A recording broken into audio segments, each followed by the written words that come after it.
Usap-usapan ngayon sa ilang entertainment circle ang tahimik na pagkawala ng isang aktor mula sa roster ng Sparkle GMA Arts Center.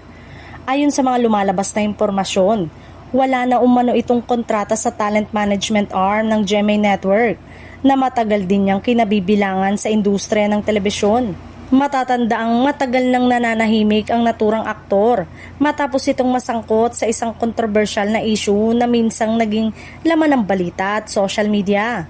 Matapos ang insidenteng yon, kapansin-pansin na nabawasan ang kanyang mga proyekto at bihira na rin siyang makita sa telebisyon.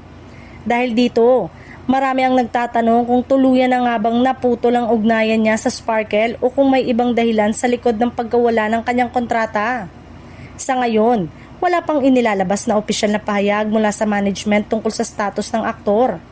Ayon sa ulat ng Cabinet Files, sinubukan nilang makipag-ugnayan sa aktor upang makuha ang kanyang panig ukol sa mga kumakalat na balita. Gayunpaman, hanggang sa kasalukuyan ay hindi pa ito nagbibigay ng anumang paliwanag o kumpirmasyon tungkol sa bagong kabanata ng kanyang showbiz career.